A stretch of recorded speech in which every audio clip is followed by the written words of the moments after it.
The message arrived from deep space, traveling across the stars for weeks before reaching its destination. It used an old code, one not heard for over 300 years. No human ears listened for such ancient signals anymore. Only the faithful computers of Watch Station Epsilon still monitored these forgotten frequencies. Watch Station Epsilon hung silently in orbit around a small dim star far from the busy trade routes of the Terran Coalition. Most people had forgotten it existed. The station's AI remained ever vigilant, running the same scanning protocols day after day, year after year, century after century. When the message arrived, the AI recognized the authentication codes immediately. These were emergency codes, created for only the most dire situations. Without delay, the AI began the awakening sequence, a process not used since the terrible Concordat Wars that nearly destroyed human civilization. Hidden within a dense asteroid field in the Cygnus X region, 30 enormous warships floated in perfect stillness. Each ship was painted with a special material that absorbed light rather than reflected it, making them appear as empty patches against the stars.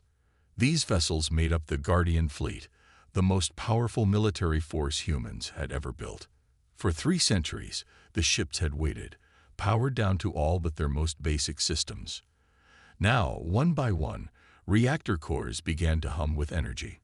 Navigation computers reactivated. Weapon systems ran diagnostics. Lights flickered on throughout the massive fleet, breaking the darkness for the first time in generations. Inside the flagship, medical pods began the careful process of reviving their sleeping occupants.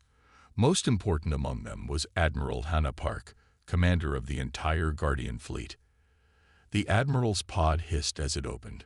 Red warning lights pulsed on the ceiling above her. Her vision cleared slowly as the cryostasis drugs left her system. Her muscles ached from centuries of disuse, but the medical nanobots in her bloodstream worked quickly to restore her strength. "Admiral Park," said a calm voice from the ship's speakers. "Protocol Lazarus has been activated. Time elapsed since hibernation. 312 years, 4 months, 17 days.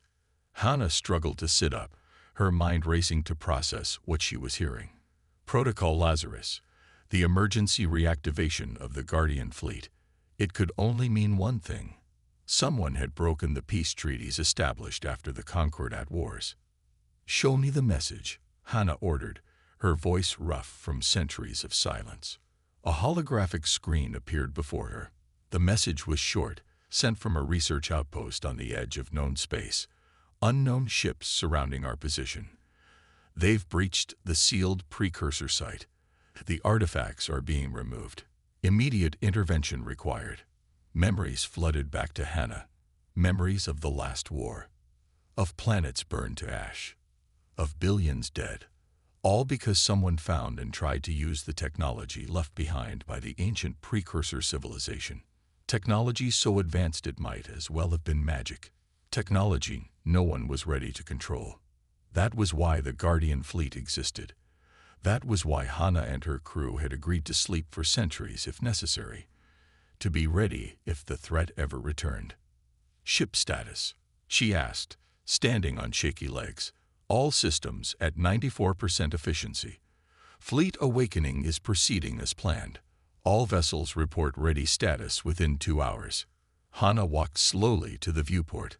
Outside, she could see other ships of her fleet, their running lights now visible among the asteroids. These were the most advanced warships ever built. Faster, stronger, and more heavily armed than anything in the current Terran fleet. They had been hidden away not just from potential enemies, but from humanity itself. Too dangerous to use, too valuable to destroy. How long until we can reach the distress signal's origin? At maximum speed, 3 days, 7 hours. Hannah nodded. "Begin revival of all command staff. I want a briefing ready when they wake, and compile all data on the current political situation. I need to know what we're dealing with." As the ship hurried to obey, Hannah walked to her quarters. Everything was exactly as she had left it centuries ago. Her uniform hanging pressed and ready, her personal items arranged neatly on shelves. It felt surreal, like stepping into a museum exhibit of her own life. She touched the silver insignia of the Guardian fleet, a shield with stars behind it. They had made a promise, she and her crew. To watch, to wait, to protect humanity even from itself if necessary. Who would dare? She whispered to herself, echoing her first thought upon waking. Who would dare threaten humanity again after what happened last time? She already knew the answer. It didn't matter who they were. What mattered was that they had broken the most important rule: never disturb the precursor ruins. Never seek out that terrible power again. In the ship's briefing room, screens began displaying information about the current state of human space. The Terran coalition had expanded dramatically. New alien species had been contacted. Peace had reigned for so long that most people believed war was a thing of the past. They had forgotten.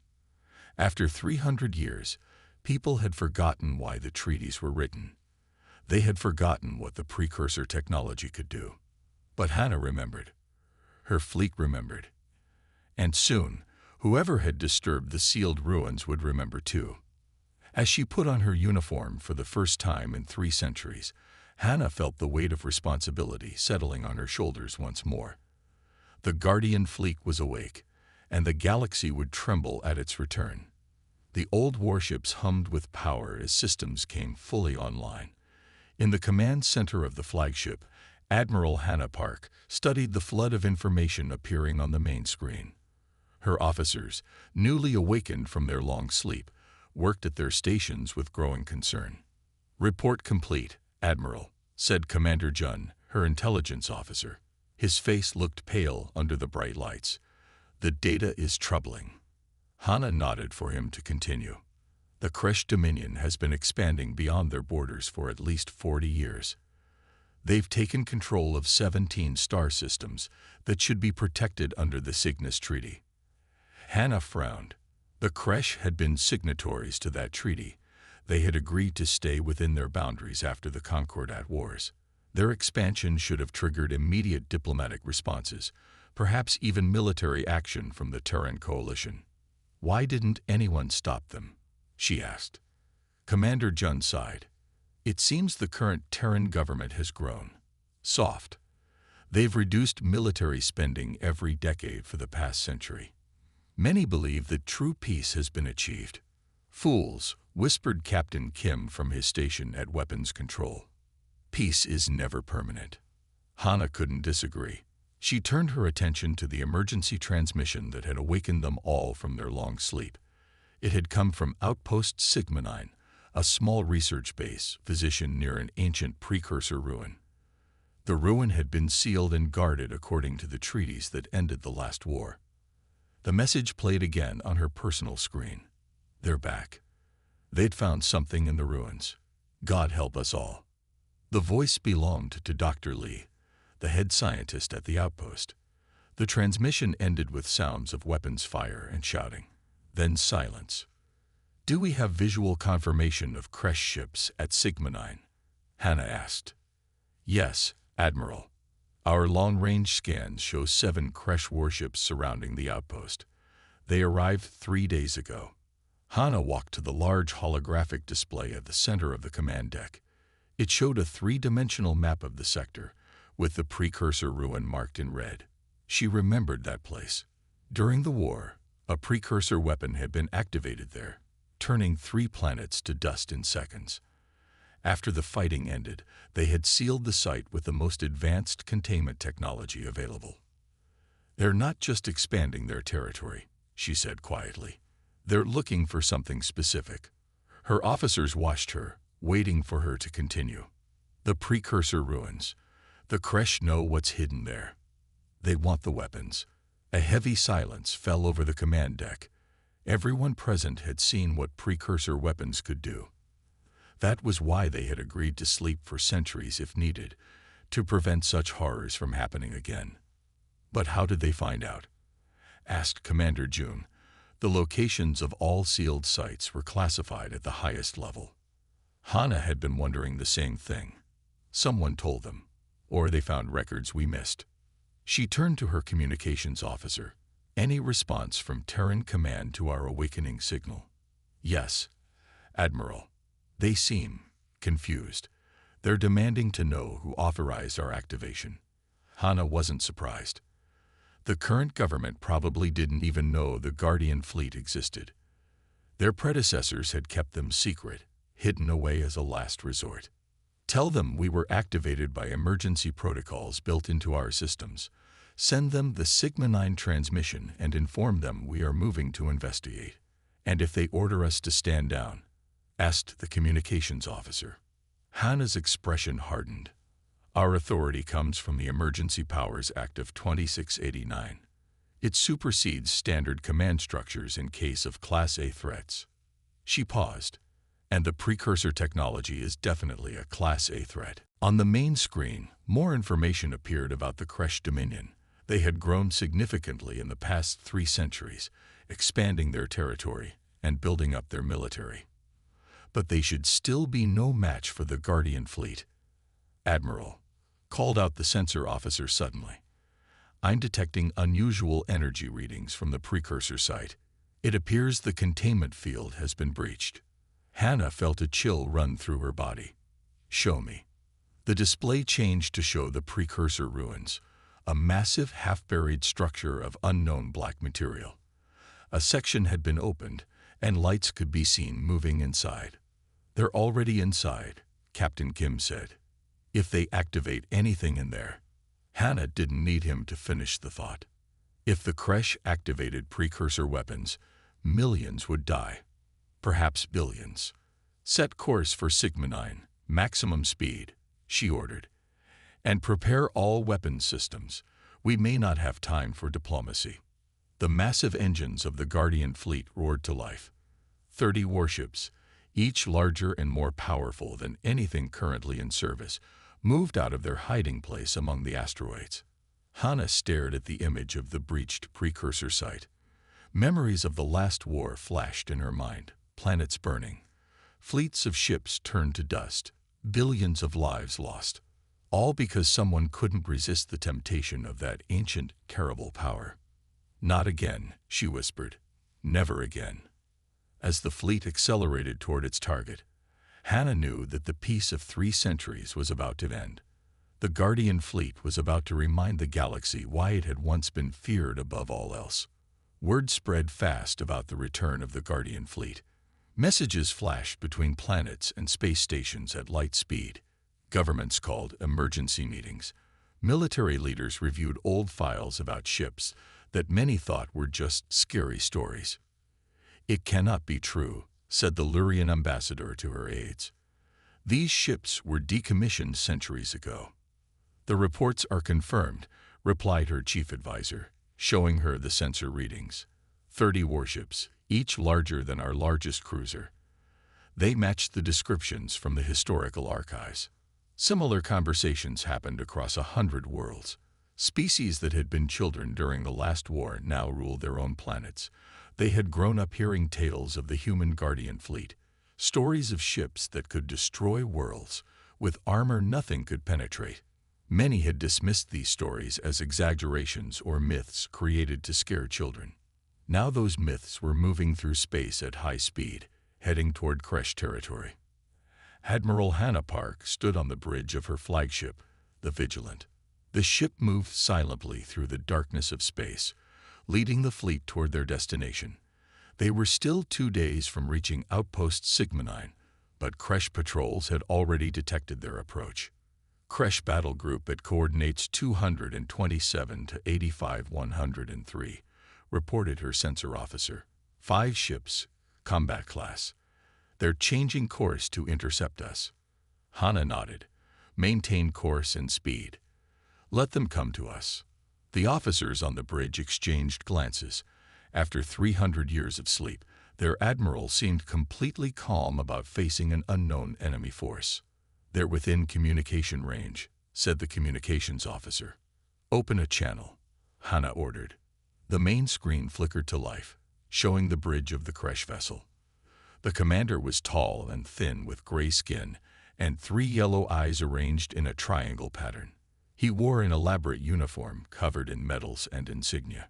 Unidentified vessels, the Kresh commander said in heavily accented standard English. You are entering Kresh Dominion space. Identify yourselves immediately or be destroyed. Hannah stepped forward where the Kresh could see her. This is Admiral Hannah Park of the Terran Guardian Fleet. You are in violation of the Cygnus Treaty by your presence in this sector. You have 10 minutes to withdraw. The Kresh commander stared at her for a moment before his mouth opened in what might have been a smile. The Guardian Fleet. That is amusing. Those ships are legends from ancient history. Your bluff is. I am not bluffing, Hannah interrupted. This is your only warning. The commander's 3 eyes blinked in sequence. Perhaps you are confused, human. The Kresh Dominion is the dominant power in this region. Your outdated ships, whatever they are, stand no chance against our advanced weapons. Surrender now, and we will be merciful. Hannah turned to her weapons officer. Target the small moon orbiting the gas giant at Mark 38. Confirm it's uninhabited. The officer checked his readings. Confirmed uninhabited, Admiral. Use the graviton cannon. Minimum power. The Kresh commander was still talking, listing demands and threats. Hannah paid no attention. Graviton cannon ready. Admiral, fire. There was no visible beam, no explosion of light. The Vigilant simply directed an invisible force at the small moon. On the tactical display, everyone watched as the moon began to shimmer. Its surface seemed to ripple like water. Then, in less than 30 seconds, the entire moon, a rock about 20 kilometers across, simply fell apart. It didn't explode.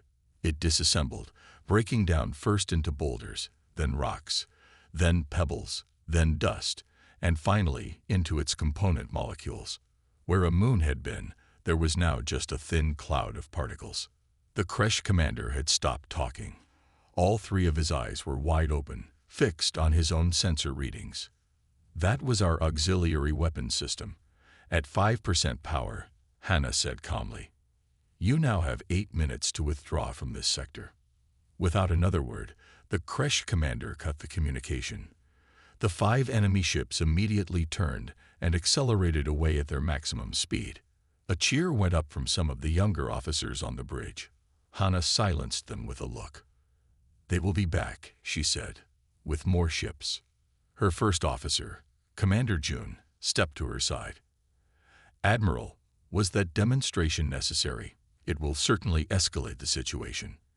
Hannah looked at him steadily. The situation is already at maximum escalation, Commander. The Kresh have breached a precursor containment site.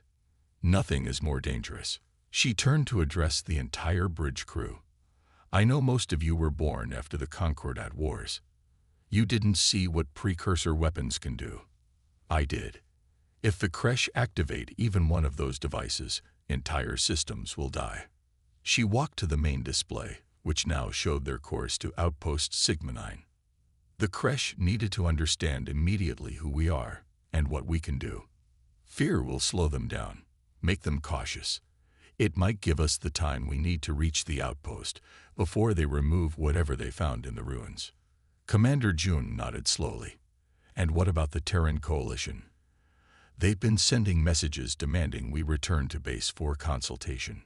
Hannah's expression hardened. The Coalition has grown weak and forgetful. They allowed the Kresh to violate the treaties for decades. They failed to protect the precursor sites. She shook her head. We answer to our original mandate, to protect humanity and all other species from precursor technology, no matter the cost. As the Guardian Fleet continued its journey, news of the moon's destruction spread. Governments that had been alarmed now became truly frightened. The myths were real. The Guardian Fleet had returned, and Admiral Hannah Park was prepared to use its power. The news traveled faster than any ship could fly. Through quantum communication networks, word of the Guardian Fleet's return jumped from system to system in seconds. Faces grew pale, voices trembled, and emergency meetings were called on 100 worlds. On the planet Nexus, home of the Galactic Council, representatives from 37 species gathered in the Great Hall. The chamber buzzed with worried talk. Is it true? Have the human death ships really returned? Asked the Valoran delegate, her translucent skin pulsing with anxiety patterns. The Terran Coalition representative, Minister Sung, looked as shocked as everyone else. We had no knowledge of this fleet.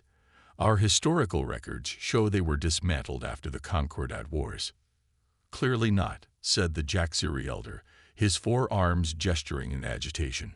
Sensors don't lie. Those ships match exactly the specifications in the war records. Minister Sung shook his head in disbelief. Even if some ships were preserved, they couldn't possibly be activated without proper authorization codes from the highest levels of our government. Yet here they are, said the council president, bringing order to the room. And they've already destroyed a moon to demonstrate their power. Fear filled the chamber. Many present represented worlds that had suffered during the Concordat Wars. Some had lost entire colonies to the Guardian Fleet's weapons. We must demand they stand down immediately, said the Kresh ambassador, trying to hide his nervousness. Minister Sung's eyes narrowed. Perhaps we should first discuss why your ships were at a sealed precursor site in violation of all treaties. The debate grew heated. Accusations flew back and forth. But one fact remained clear to all. The most feared military force in galactic history had returned, and no one knew exactly why or what they planned to do. Meanwhile, aboard the flagship Vigilant, Admiral Hannah Park reviewed the intelligence her team had gathered. What she learned made her blood run cold. This goes beyond a single breach, she told her senior officers. The Kresh have been secretly excavating precursor sites for nearly 30 years. On the main screen, a map showed red markers at 17 different locations, all ancient ruins that had been sealed and protected under the treaties. Some sites show evidence of technology removal, reported Commander June. They've been taking artifacts off-world to research facilities deep in Kresh territory. Captain Kim cursed under his breath. Do they have any idea what they're doing? Even one wrong move with precursor tech could trigger a cascade failure. Admiral Park remembered all too well. During the war, a simple mishandling of a precursor power source had caused a chain reaction that destroyed 3 inhabited planets. Billions died in seconds. That's not even the worst part, she said, bringing up new images. Look at this pattern of excavation. They're not just taking random artifacts. They're searching for something specific. The officers studied the data. The Kresh had been methodical, focusing on particular types of ruins in a specific sequence. They're looking for the keys, whispered Commander June in horror. Admiral Park nodded grimly. The control keys, the artifacts that can activate the Nexus Gateway. The room fell silent. The Nexus Gateway was the most dangerous precursor discovery. A device that could tear holes in reality itself, connecting distant points in space or even other dimensions. During the Concordat Wars, a partial activation had nearly destroyed the fabric of spacetime in an entire sector. We have to stop them, said Captain Kim, before they find the final keys. Change of plans, Admiral Park announced. Outpost Sigma 9 was just one piece of a larger puzzle. We need to strike at the source. She pointed to a location deep in Kresh territory. Their homeworld. That's where they're coordinating the research. Her officers looked at her with concern. Admiral, attacking the Kresh homeworld would be an act of war against their entire species, said Commander June. We're not going to attack them, Admiral Park replied. We're going to contain them, just like we contained the precursor sites. She outlined her plan quickly. The fleet would divide into 3 battle groups. They would use their superior speed and stealth technology to bypass the Kresh defense networks and surround their home system before they could respond. Our goal is enforcement, not destruction, she emphasized. The Kresh leadership must surrender all precursor artifacts and accept monitoring stations at every excavation site. As the Guardian fleet changed course, diplomatic channels across the galaxy burned with accusations and counter-accusations. The Terran Coalition demanded that Admiral Park return her ships for consultation. The Kresh Dominion declared the fleet's actions an act of war. Other species watched in fear, wondering if they would be caught in the crossfire of another devastating conflict. None of it slowed the Guardian fleet's advance. Using jump points that had been forgotten for centuries, they moved through space like ghosts, appearing and disappearing from sensor grids. On the Kresh homeworld, their leaders received warning of the fleet's approach only hours before the massive ships appeared in their sky. "Impossible," whispered Supreme Commander Vren as he stared at the tactical display. "They can't have bypassed our outer defenses so quickly." But they had. 30 black warships, each larger than any in the Kresh fleet, now surrounded their homeworld in perfect formation. Admiral Park stood on her bridge, looking at the blue-green planet on the main screen. 3 billion Kresh lived there, going about their daily lives, unaware of the danger their leaders had created. "Open a channel to their supreme command," she ordered. When the connection was established, she spoke clearly and firmly. "This is Admiral Hannah Park of the Terran Guardian Fleet. Your government has violated the Cygnus Treaty by excavating sealed precursor sites. You have removed forbidden artifacts and transported them to research facilities. These actions threaten all life in the galaxy." The Kresh Supreme Commander tried to bluster and threaten, but his voice lacked conviction. He had seen the sensor readings. He knew what those ships could do. "We make you this offer," Admiral Park continued. "Surrender all precursor artifacts in your possession. Allow monitoring stations at all excavation sites. Accept restrictions on your fleet movements near sealed locations. Do these things, and we will not need to take further action." "And if we refuse?" asked the Kresh leader. Admiral Park's expression remained calm. "Then we will enforce the treaties ourselves, and our methods of containment are extremely thorough." The threat hung in space between them. Not destruction, something far more frightening. Enforcement by the fleet that had once brought the galaxy to its knees. The 30 black ships of the Guardian fleet hung in perfect formation around the Kresh homeworld. On every Kresh vessel, warning systems blared as their weapons and shields suddenly powered down. Something in the human ships was sending out energy waves that disabled their technology. Inside the grand meeting hall of the Kresh Supreme Command, panic spread among the military leaders. Their most advanced defensive systems had failed in seconds. Their mighty warships now drifted helplessly in space. "How is this possible?" demanded General Traz, pounding his fist on the table. "Our technology is centuries ahead of anything the humans possess." Supreme Commander Vren stared at the display showing the massive human vessels. "Not these humans," he said quietly. "These are the Guardian fleet ships from the old stories. The ones that ended the Concordat Wars." On the bridge of her flagship, Admiral Hannah Park stood tall and calm. She knew that every major power in the galaxy was watching this confrontation. What happened here today would send a message that would echo across the stars. "Open a channel," she ordered. "Broadcast on all frequencies to every ship and settlement in the system." When her communications officer nodded, Admiral Park began to speak. Her voice carried to millions of listeners across the Kresh homeworld and beyond. 300 years ago, I watched billions die because someone believed power was worth any cost," she said, her voice steady and clear. "Humanity created us, the fleet and its commanders, as living weapons, bound by oath to prevent that from ever happening again." In the Kresh Command Center, Supreme Commander Vren listened with growing anger. When Admiral Park finished, he demanded a direct communication line. "Who gave humans the right to be the galaxy's jailers?" he demanded, his 3 eyes blinking rapidly in agitation. "What authority do you claim over sovereign species?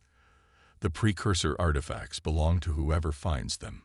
Admiral Park's face showed no emotion as she responded. Her words were transmitted not just to the Kresh, but across all channels where representatives from dozens of species listened intently. "Not right," she said simply. "Responsibility. We were the first to unleash precursor weapons. We are the ones who know what they truly cost." Silence followed her words. Many of the older Kresh leaders shifted uncomfortably, remembering the histories they had read of the Concordat Wars, of entire planets reduced to dust, of reality itself tearing open between the stars. Admiral Park continued. The precursors left their technology scattered across this galaxy for a reason. They were testing us, or perhaps warning us. Those who came before your species and mine tried to use that power. They are gone now. All of them. She leaned forward slightly. I offer you a choice. Surrender all precursor artifacts in your possession. Accept permanent monitoring stations at all excavation sites. Allow inspection of any research you have conducted. Do these things, and your civilization continues unchanged. And if we refuse, asked Supreme Commander Vren, then we will enforce the containment ourselves, she replied. Your military will be disabled, your government restructured, your freedom to travel between stars restricted, for as long as necessary. Not destruction, containment, a prison built around an entire species. The threat was clear and terrifying. Across the galaxy, leaders watched and waited. The Terran Coalition representatives on Nexus stared at their screens in shock, seeing a power they thought long gone now making demands no modern government would dare make. In the Kresh Command Center, arguments broke out. Some generals wanted to fight, even against impossible odds. Others counseled surrender. They will destroy us if we resist, shouted one admiral. They will enslave us if we surrender, countered another. Supreme Commander Vren raised his hands for silence. What have our scientists learned from the artifacts so far? He asked the chief researcher. The scientist hesitated. We've had difficulties. 3 research stations have been lost. Completely lost. Something went wrong with the technology they were studying. Lost how? Vren demanded. They vanished, along with the moons they were built on. A heavy silence fell over the room. The Kresh leaders looked at each other with new understanding. Their own experiments were already showing how dangerous the precursor technology could be. After hours of debate, Supreme Commander Vren contacted the Guardian fleet. We accept your terms, he said, his voice heavy with defeat. We will surrender all artifacts and accept monitoring. Across the galaxy, a collective sigh of relief went out. War had been averted. The Guardian fleet had won without firing a shot. As containment operations began, Admiral Park requested a private channel to the Terran Coalition leadership. Minister Sung appeared on her screen, his face showing a mixture of awe and concern. Admiral, while we appreciate your intervention, you must understand that your fleet was supposed to be decommissioned centuries ago. Your activation was not authorized by any current government body. Admiral Park nodded. The galaxy needs to remember why we exist, she told him. Peace isn't the absence of threat. It's the presence of guardians willing to stand against it. She straightened her uniform. The Guardian fleet will not return to slumber. Not this time. The Kresh aren't the only ones who have been exploring sealed sites. Our scans have detected unauthorized excavations in 12 different sectors. Minister Sung paled. What are you saying, Admiral? I'm saying that your generation has forgotten the lessons we paid for with billions of lives. The treaties have been neglected. The warnings ignored. Her eyes were hard as steel. We will resume our original mission, to protect all intelligent life from the dangers they're too curious to resist. As the communication ended, Admiral Park looked out at the stars. The Guardian fleet had awakened to face one crisis, only to discover a galaxy full of them. Their work was just beginning. Humanity's most feared creation was awake once more, watching, waiting, and protecting a galaxy that had forgotten the price of curiosity.